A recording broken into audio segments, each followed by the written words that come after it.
एक दिन की बात है, अकबर और बीरबल दोनों महल के बाग में बैठे हुए आनंद ले रहे थे। इतने में शाम हो गई। जब बीरबल घर जाने को उद्यत हुआ तो बादशाह ने उसे रोककर कहा, बीरबल, आज कई दिनों से मैं एक बात सोच रहा था, परंतु तुमसे कहना भूल जाता था। एक हकीम दवा बनाता है, उसमें बैल के दूध की अनिवार्य आवश्यकता है। यदि तुम कहीं से उसे ला देते तो अति उत्तम। बीरबल बादशाह की मंशा समझ गया और मन में कहा कि बादशाह इस बहाने मुझे मूर्ख बनाना चाहते हैं। बीरबल बोला, इसमें घबराने की कौन सी बात है, मैं एक सप्ताह में बैल का दूध ला दूंगा। बादशाह ने कहा, 2-4 दिन अधिक भी लगे तो कोई चिंता की बात नहीं है, परंतु दूध का आना अति आवश्यक है। बहुत अच्छा कहता हुआ बीरबल वहां से चला गया। वह घर पहुंचकर एकांत स्थान में बैठकर बैल के दूध वाले प्रश्न पर विचार करने लगा। चिंताग्रस्त बीरबल को कई घंटे भी मिनटों में बीत गया। जब भोजन करने का समय हुआ तो रोज की तरह उसकी पुत्री उसे बुलाने आई। वह अपने पिता का चेहरा उतरा और विचारमग्न देखकर ठिठक गई। जब उसको खड़े कई मिनट व्यतीत हो गए और पिता का ध्यान न टूटा तो वह उद्विग्न होकर पिता से चिंता का कारण पूछा। यद्यपि यह बीरबल की बड़ी बेटी थी और वह उसकी बुद्धिमता की कई बार परीक्षा भी ले चुका था, फिर भी ऐसे गूढ़ विषय में उसे सफलता मिलेगी ऐसी आशा स्वप्न में भी न थी। इसलिए कुछ समय तक उसकी बातों को अनसुनी कर टाल देता था। पुत्री के बार बार पूछने पर उसे विवश होकर बादशाह का जटिल सा प्रश्न सुनाना पड़ा। कन्या बोली, पिताजी, यह कौन सी ऐसी कठिन बात है जिसके लिए आप ऐसे चिंताकुल हो रहे हैं? चलिए, भोजन का समय बीता जा रहा है, मैं उसका उत्तर 1 सप्ताह के भीतर ही बादशाह तक पहुंचा दूंगी। अपनी पुत्री के ऐसे उत्तर से बीरबल की चिंता थोड़ी घटी और साहस कर भोजन करने गया। इस प्रकार जब 2 दिन बीत गए तो बीरबल की लड़की ने एक नई तरकीब ढूंढ निकाली। अपनी तरकीब के हिसाब से वह लड़की बहुत से पुराने वस्त्रों को इकट्ठा कर एक जगह पर रख दी और जब आधी रात का समय हुआ तो उस गट्ठर को सिर पर लादकर नदी तट पर आ पहुंची और जोर जोर से वस्त्रों को पछाड़ने लगी।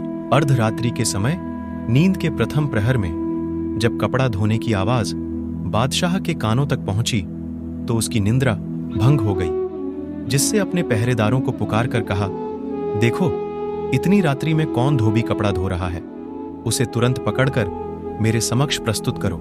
पहरे वाला सिपाही हुक्म पाते ही कई अन्य सिपाहियों के साथ वहां पर जा पहुंचा। बादशाह का महल ठीक नदी तट पर बना हुआ था, जहां से कपड़े धोने की आवाज आ रही थी। वे सब बड़े हैरान और परेशान हुए, क्योंकि देखते हैं कि सिर से पैर तक एक सुंदरी युवती कपड़े पछाड़ रही है। सिपाहियों ने उसे कई बार पुकार कर बादशाह का हुक्म सुनाया, परंतु वह उनकी बातों को अनसुना कर बराबर अपने ही कामों में व्यस्त रही। आखिर एक सिपाही उसके नजदीक जाकर कहा, अरे तू कौन है जो इतनी दृष्टता कर रही है और पुकारने पर सुनती भी नहीं?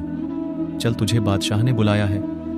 लड़की तो किसी भी तरह से बादशाह तक पहुंचना चाहती थी, मगर अपना अभिप्राय छिपाकर बोली, आप लोग मुझे क्यों दुख देने पर तुले हैं?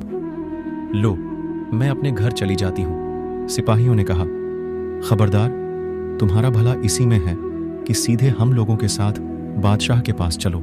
लड़की कपड़ों को ज्यों का त्यों वहीं छोड़कर उनके पीछे पीछे चली गई और जब बादशाह के समीप पहुंची तो अदब से झुककर सलाम की और डरी सी एक किनारे खड़ी हो बादशाह के हुक्म की प्रतीक्षा करने लगी। बादशाह क्रोध से आग बबूला हो रहा था। उसने अपनी लाल लाल आंखें निकालकर पूछा, अरे दुष्ट लड़की, तू कौन है जो इस रात्रि के मध्यकाल में यहां कपड़े क्यों धो रही है? लड़की ने देखा कि बादशाह क्रोध से तमतमा गया है, इसलिए कांपती हुई गिड़गिड़ाकर लड़खड़ाती जुबान से बोली, हे जहांपनाह, मैं तो बादशाह को उसे घबराई देख दया आ गई और उसे सांत्वना देते हुए कहा, तू इतना घबराती क्यों है?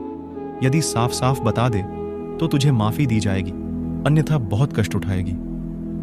लड़की ने कहा, जहांपनाह, मुझे इस समय नितांत आवश्यकता पड़ी है, जिस कारण विवश होकर कपड़े धोने आई हूं। बादशाह ने कहा, ऐ अबला लड़की, ऐसी कौन सी जरूरत थी जिसके लिए तू इतना परेशान है? लड़की ने उत्तर दिया, क्या कहूं जहांपनाह, आज दोपहर में मेरे पिता को लड़का पैदा हुआ है, इसलिए मैं दिन भर तो और दूसरे कामों में व्यस्त थी। इस वक्त फुसरत पाने पर कपड़े धोने आई हूं, क्योंकि साफ कपड़ों की आवश्यकता आन पड़ी है। लड़की के ऐसे कौतूहलपूर्ण उत्तर को सुन बादशाह बड़ा आश्चर्यचकित हुआ और उसे फटकारते हुए कहा, ऐ नादान लड़की, तू क्या बकती है? क्या तेरा दिमाग खप्त तो नहीं हो गया है भला? कोई पुरुष से भी कोई बच्चा पैदा होता है क्या?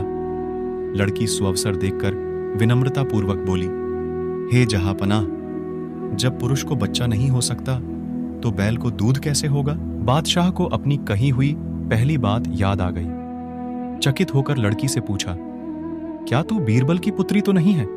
लड़की ने उत्तर दिया, जी हां जहांपनाह, आपका अनुमान बिल्कुल सही है। बादशाह उसकी इस चतुरता से बड़ा प्रसन्न हुआ और उसको आभूषण और अन्य अमूल्य पुरस्कार देकर बड़ी इज्जत से पालकी में बिठाकर विदा किया। बीरबल अपनी बुद्धिमती कन्या से बहुत प्रसन्न हुआ और उसे शुभ आशीर्वाद दिया।